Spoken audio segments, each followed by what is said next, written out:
La grâce et la paix au nom de notre Seigneur et Sauveur Jésus-Christ, le Fils de Dieu, le ressuscité du troisième jour. La dîme n'est plus d'actualité. Alors nous aimerons, bien-aimés dans le Seigneur, partager avec vous un sujet fondamental sur la dîme, pour savoir si la dîme est une pratique de la nouvelle alliance. Et nous sommes en train de parler de l'Église, des pratiques qui ne sont pas bibliques. Et nous voulons un peu aujourd'hui parler de cet impôt qui est prélevé sur la tête de beaucoup de chrétiens, qui est la dîme.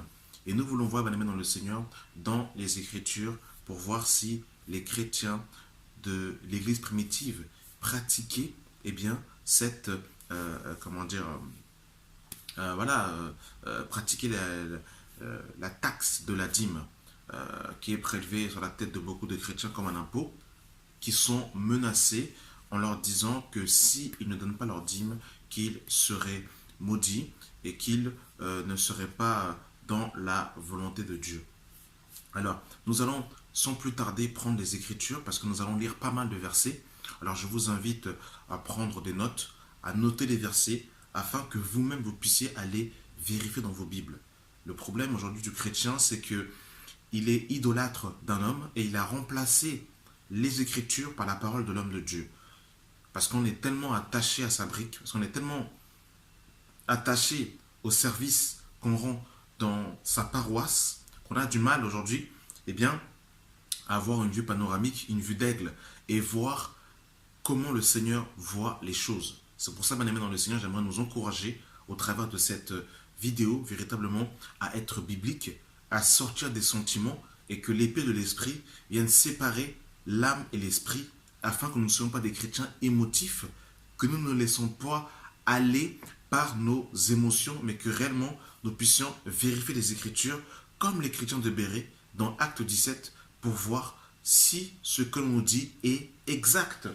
Alors vous devez savoir, bien aimé dans le Seigneur, que dans la Nouvelle Alliance, vous ne verrez jamais les apôtres demander la dîme aux chrétiens, soit après avoir reçu un enseignement, pour une guérison, pour un baptême, pour toutes sortes de pratiques, ils le faisaient gratuitement, bien aimé dans le Seigneur. On va le voir et on va rentrer dans les Écritures. Vous devez savoir une chose, bien aimé dans le Seigneur, la dîme était une pratique de la loi. En Israël, il y avait 12 tribus. Jacob, qui est le descendant d'Abraham, va avoir 12 fils. Et de ces 12 fils vont sortir 12 tribus. Et la tribu des Lévites n'avait pas d'héritage en Israël. C'était eux qui s'occupaient du service dans la maison de Dieu. En d'autres termes, ils ne travaillaient pas. Et le Seigneur avait pourvu pour eux une dîme. C'est-à-dire que les enfants d'Israël devaient apporter aux Lévites qui exerçaient le service dans la maison de Dieu, les moyens nécessaires de pouvoir vivre, afin de pouvoir manger tout simplement sous la responsabilité des enfants d'Israël. Et on va le voir sans plus tarder que c'était véritablement une pratique de la loi et qu'elle n'est plus nouveau testamentaire et qu'on ne doit plus la mettre en pratique. Nous sommes dans le livre de Hébreux, chapitre 7, à partir du verset 5. Il est écrit « Ceux des fils de Lévi qui exercent le sacerdoce ont d'après la loi l'ordre de lever la dîme sur le peuple, c'est-à-dire sur leurs frères. » En fait, avec ce simple verset, on pourrait s'arrêter parce que ce verset est clair. La Bible nous dit clairement, madame, dans le Seigneur, ceux des fils de Lévi. Donc, comme je vous le disais précédemment, en Israël, il y avait 12 tribus. Et la tribu des Lévites n'avait pas d'héritage en Israël. Ils s'occupaient du service dans la maison de Dieu. Et les enfants d'Israël apportaient en fait une dîme aux Lévites afin qu'ils puissent avoir des vivres. Ceux des fils de Lévi qui exercent le sacerdoce ont d'après la loi. D'après la loi. Bien aimé dans le Seigneur, c'est la loi mosaïque. La loi, bien aimé dans le Seigneur, dans lequel aujourd'hui nous ne sommes plus soumis. L'ordre de lever la dîme sur le peuple, c'est-à-dire sur leurs frères. Alors, bien aimé dans le Seigneur, la question qu'on peut se poser aujourd'hui, les personnes qui vous demandent la dîme, est-ce qu'ils sont des descendants des Lévites? Les descendants des Lévites étaient les descendants d'Aaron. Sont-ils les Lévites? En fait, vous voyez, bien aimé dans le Seigneur, qu'aujourd'hui, en fait, il y a tellement en fait beaucoup de mensonges qui sont pratiqués au sein de nos assemblées. La parole est claire, bien aimé dans le Seigneur, dans le livre de Hébreux chapitre 7, à partir du verset 12. Car le sacerdoce étant changé, nécessairement aussi il y a un changement de loi. C'est clair, bien aimé dans le Seigneur. Nous ne sommes plus sur le sacerdoce d'Aaron. Nous ne sommes plus sur le sacerdoce lévitique. Mais nous sommes dans le sacerdoce selon l'ordre de Melchisédek, où Christ est notre souverain sacrificateur. En d'autres termes, il a fait de nous des sacrificateurs, des prêtres, selon Apocalypse chapitre 1 à partir du verset 5. La Bible nous dit encore dans le livre de Hébreux chapitre 8 à partir du verset 7, en effet, si la première alliance avait été sans défaut, il n'aurait pas été question de la remplacer par une seconde. Voyez-vous, bien aimé dans le Seigneur? Donc, par Christ, bien aimé dans le Seigneur, nous sommes passés à un autre sacerdoce. Nous ne sommes plus en fait au sacerdoce d'Aaron où nous devons, offrir des sacrifices terrestres, hein, c'est-à-dire le sacrifice des animaux et toutes ces choses. Christ, bien aimé dans le Seigneur, a mis fin aux œuvres cérémonielles de Moïse. Tout ce qui est relatif au culte, Jésus a mis fin à ces choses. Nous sommes dans le livre de Romains, que Dieu éclaire son peuple. Dans Romains chapitre 10, à partir du verset 4. Car Christ est la fin de la loi pour la justification de tous ceux qui croient. Nous ne sommes plus, bien aimés dans le Seigneur, des observateurs de la loi mosaïque. Nous sommes sous la loi de Christ. Nous avons été affranchis, bien aimés dans le Seigneur, de beaucoup de lois mosaïques, notamment de la pratique de la dîme, aujourd'hui, qu'on ne peut même pas aujourd'hui appliquer dans nos assemblées. On va rentrer un peu plus en détail pour voir comment est-ce que, le prélèvement de la dîme se faisait en Israël. On va prendre un premier passage dans le livre de Deutéronome. Que Dieu éclaire son peuple et que vraiment nous soyons éclairés. Et je vous assure que beaucoup de pasteurs connaissent la vérité. Mais comme ils veulent vous maintenir dans l'ignorance, ils ne vous diront jamais ces vérités bibliques afin que vous puissiez rester scotchés sur des bancs et que toutes les semaines, tous les mois, eh bien, on vous prélève un taxe qu'on appelle la dîme. Il y a déjà dans la vie de tous les jours, déjà, on est déjà taxé de toutes parts. On est déjà en fait oppressé comme des citrons. En plus de cela, si on doit encore prier, payer des sommes astronomiques dans des briques qui ne partiront pas à l'enlèvement de l'Église, pour marbrer sa dénomination, pour marbrer la brique. Et les chrétiens qui, eux, sont les pierres vivantes, sont négligés. Bien aimés dans le Seigneur, nous devons réellement nous poser les bonnes questions.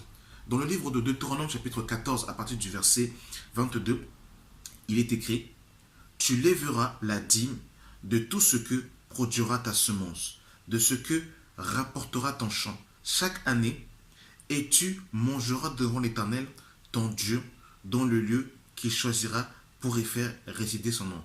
La dîme de ton blé, de ton mou et de ton huile, et les premiers de ton gros et de ton menu bétail, afin que tu apprennes à craindre toujours l'Éternel ton Dieu. Peut-être que lorsque l'Éternel ton Dieu t'aura béni, le chemin sera-t-il trop long pour que tu puisses apporter ta dîme à cause de ton éloignement du lieu qu'il aura choisi, l'Éternel ton Dieu, pour y faire résider son nom. Alors tu échangeras ta dîme contre de l'argent, tu serreras cet argent dans ta main et tu iras au lieu que l'Éternel ton Dieu aura choisi. Donc ici on voit, bien aimé dans le Seigneur, que la dîme n'était pas de l'argent. En fait, la dîme était tout simplement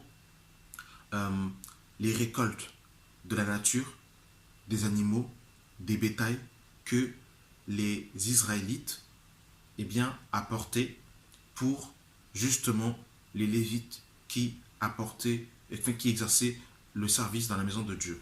Et on voit aussi, bien aimé dans le Seigneur, dans le livre de Deutéronome 14, à partir du verset 22 à 25, la première sorte de dîme, c'est-à-dire la dîme qui revenait à la personne elle-même. Et cette dîme-là était prélevée tous les ans.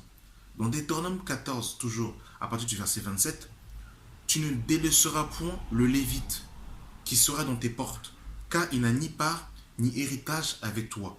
Au bout de 3 ans, tu sortiras toute la dîme de tes produits pendant la 3e année, et tu la déposeras dans tes portes. Alors viendront le Lévite qui n'a ni part ni héritage avec toi. Donc là, bien évidemment, le Seigneur, le verset 28 est important, parce qu'on nous dit, au bout de 3 ans, tu sortiras toute la dîme de tous tes produits pendant la 3e année, et tu la déposeras dans tes portes. On voit, bien aimé dans le Seigneur, clairement ici que c'est au bout de 3 ans qu'il fallait apporter aux Lévites la dîme. Vous voyez où, bien aimé dans le Seigneur, hein? Et par la suite, au verset 29, on nous dit, alors viendront le Lévite qui n'a ni part ni héritage avec toi, l'étranger, l'orphelin et la veuve, qui seront dans tes portes, et ils mangeront et se rassasieront, afin que l'Éternel ton Dieu te bénisse dans tous les travaux que tu entreprendras de tes mains. Donc on voit, bien aimé dans le Seigneur, que premièrement, nous avons vu dans le livre de Deutéronome, chapitre 14, à partir du verset 22, qu'il y avait la dîme qui revenait à la personne elle-même. Cette dîme était prélevée tous les ans. Ensuite, nous avons vu dans le livre de Deutéronome 14, à partir du verset 27 à 28, la dîme qui revenait aux Lévites. Cette dîme était prélevée tous les 3 ans. Et troisième sorte de dîme, il y avait la dîme qui revenait aux étrangers, aux orphelins et aux veuves. Est-ce que vous voyez, bien aimé dans le Seigneur, cette dîme-là qui était prélevée tous les 3 ans? Si on est sincère, même si on veut remettre en pratique la pratique de la dîme, alors il faut ta dîme à toi qui est prélevée tous les 3 ans. Il faut que tous les 3 ans, eh bien, comment dire, les Lévites, hein, la plupart des pasteurs qui ne sont même pas des descendants d'Aaron, qui ne sont même pas des Lévites, eh bien, reçoivent leur dîme tous les 3 ans, comme il est écrit, et la dîme des orphelins, des étrangers et des veuves. Remettons ces choses en pratique, si nous voulons être bibliques. Mais ça va être très difficile. Pourquoi? Parce qu'en plus, c'était à Jérusalem que les Lévites exerçaient le sacerdoce. Ce n'était pas, bien aimé dans le Seigneur, dans les petits entrepôts, dans les bâtiments qui sont loués annuellement, bien aimé dans le Seigneur. Mais c'était véritablement au temple à Jérusalem, si on veut véritablement être biblique et scripturaire. Donc, vous voyez, bien aimé dans le Seigneur, en fait, c'est de la mascarade, c'est la confusion. Et il y a un passage que beaucoup prennent dans le livre de...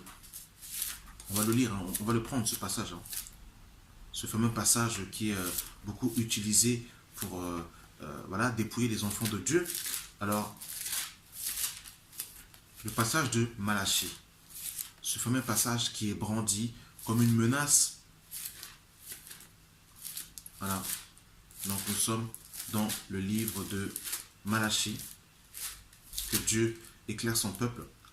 Malachie, chapitre 3, à partir du verset 10.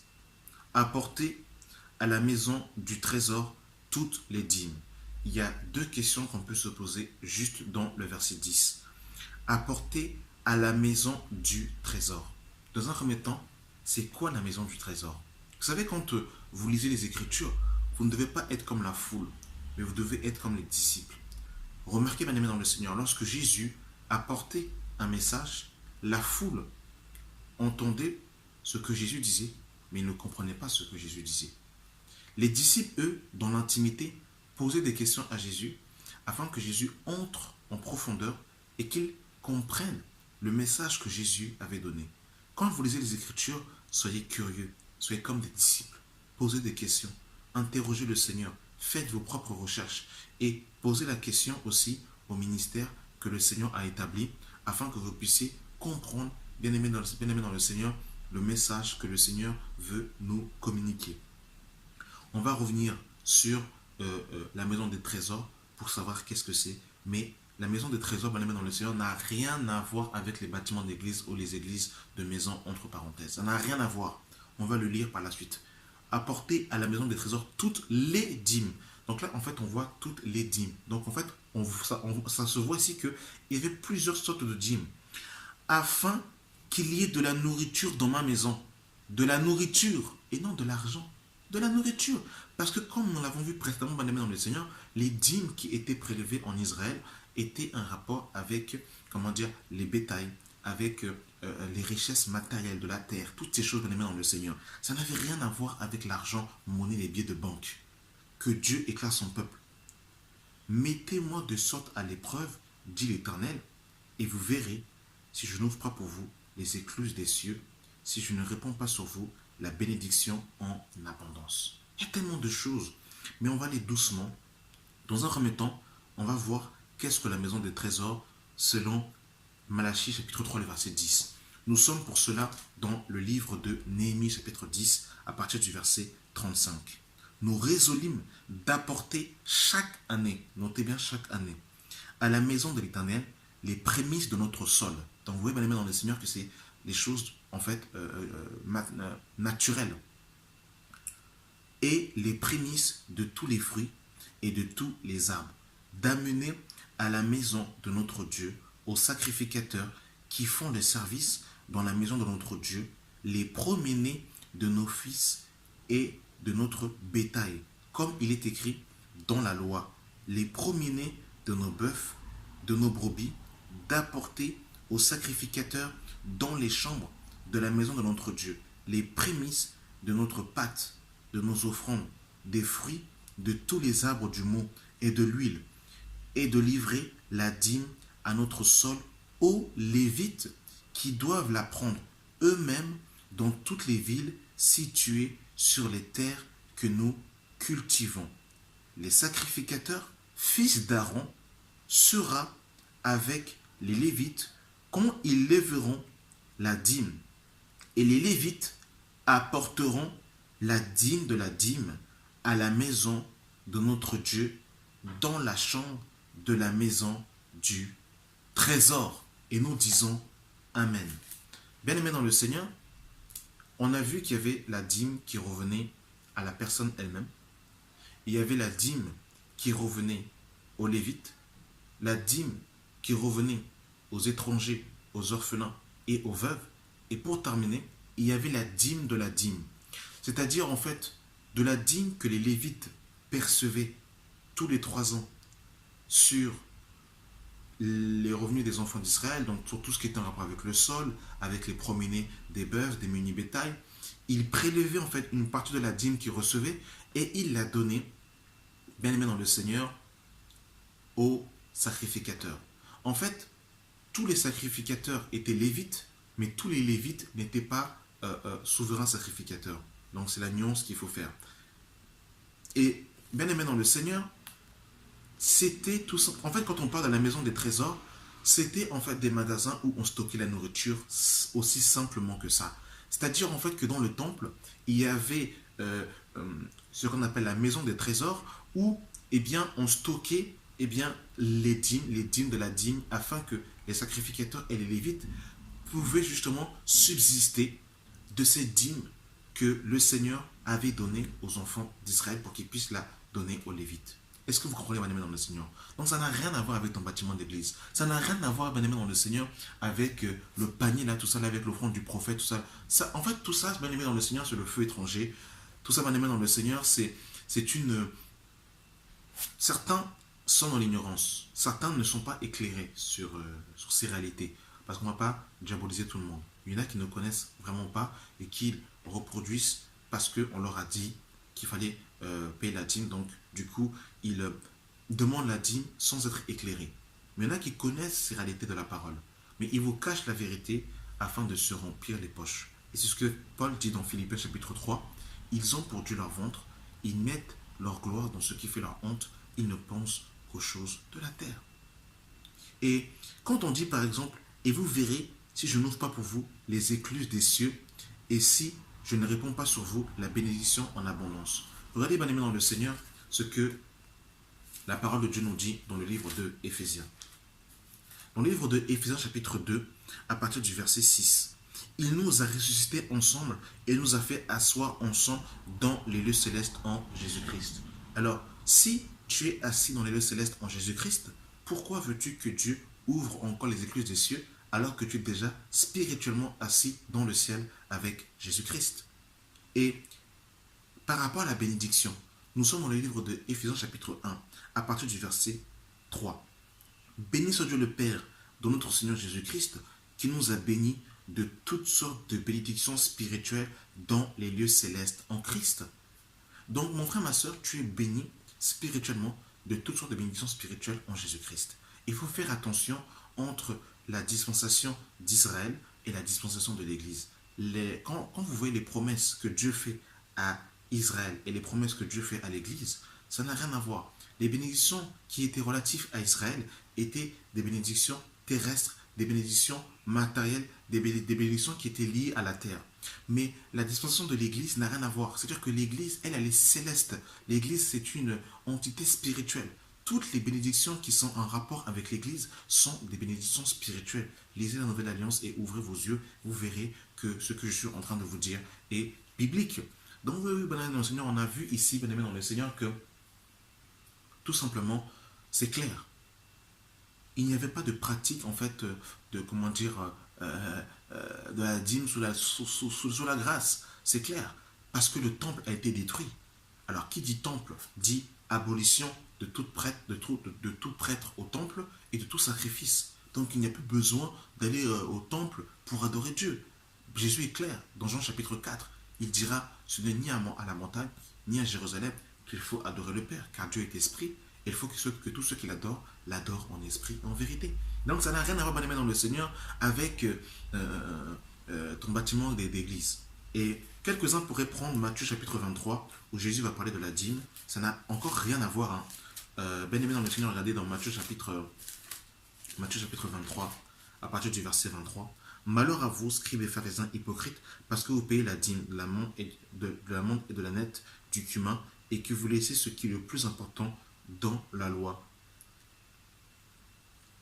la justice, la miséricorde et la fidélité. C'est ce qu'il fallait pratiquer sans négliger les autres choses. Conducteur aveugle.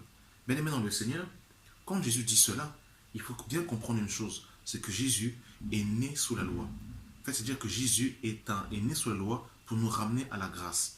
Nous sommes dans le livre de Galates chapitre 4. Par exemple, Jésus-Christ, comme la loi le prescrit, a été circoncis le 8e jour, ramené au temple. Jésus s'est présenté comme un véritable observateur de la loi. Il a accompli parfaitement la loi pour nous ramener à la grâce, bien aimé dans le Seigneur.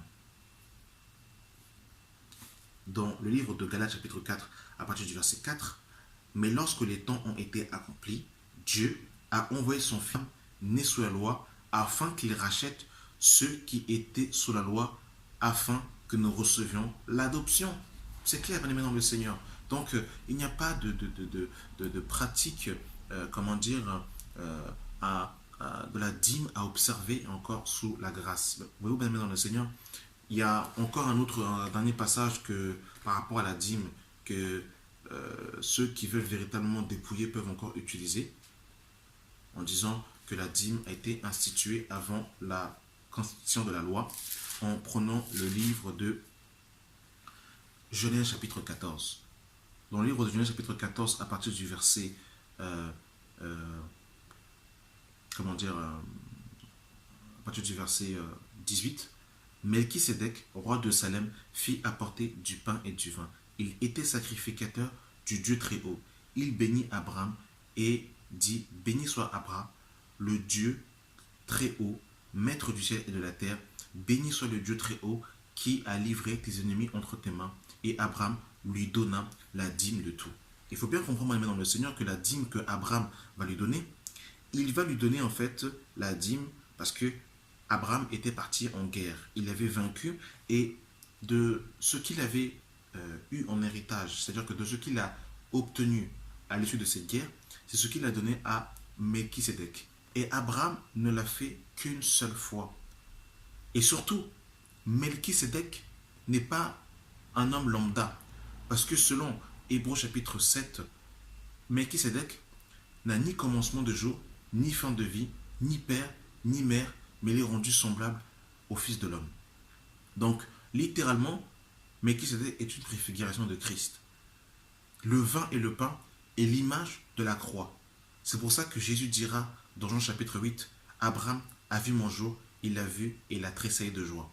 Le vin et le pain est l'image de la croix, tout simplement. Parce que Abraham est notre père dans la foi. Et c'est pour ça que Jésus-Christ donnera du vin et du pain dans Matthieu chapitre 26. Le pain et le vin, c'est l'image, bien aimé dans le Seigneur, eh bien, du sacrifice, de la croix. Abraham ne l'a fait qu'une seule fois.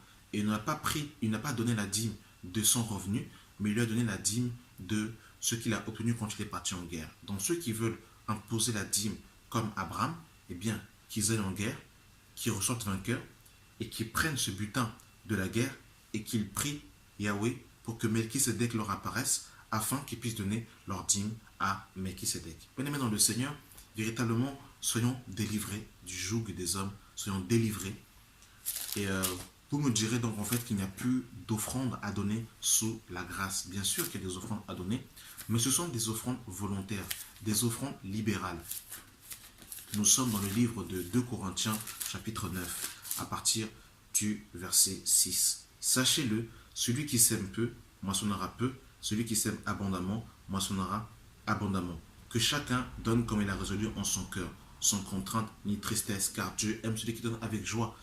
Les offrandes dans la nouvelle alliance étaient des offrandes libérales. Les gens donnaient volontairement selon leurs besoins, selon leur prospérité, pour venir aux plus nécessiteux.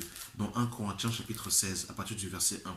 Pour ce qui concerne la collecte en faveur des saints, agissez aussi comme je l'ai ordonné aux églises de la Galatie, que chacun de vous, le premier jour de la semaine, mette à part chez lui ce qu'il pourra, selon sa prospérité, afin qu'on n'attende pas à mon arrivée pour récolter les dons.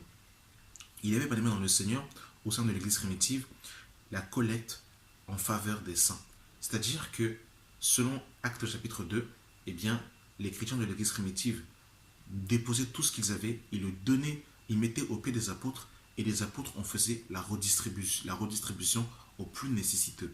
C'est-à-dire quoi, dans le Seigneur, c'est qu'il y avait en fait une collecte en faveur des saints afin de pouvoir aider les nécessiteux. Par exemple, dans le quand nous lisons le livre de Actes des Apôtres, Actes chapitre 11, à partir du verset 27. En ce temps-là, des prophètes descendirent à Jérusalem, à Antioche. L'un d'eux, nommé Agabus, se leva et annonça par l'Esprit qu'il y aurait une grande famine sur toute la terre. Elle arriva en effet sous Claude. Les disciples résolurent d'envoyer chacun selon leurs moyens au secours des frères qui habitent la Judée.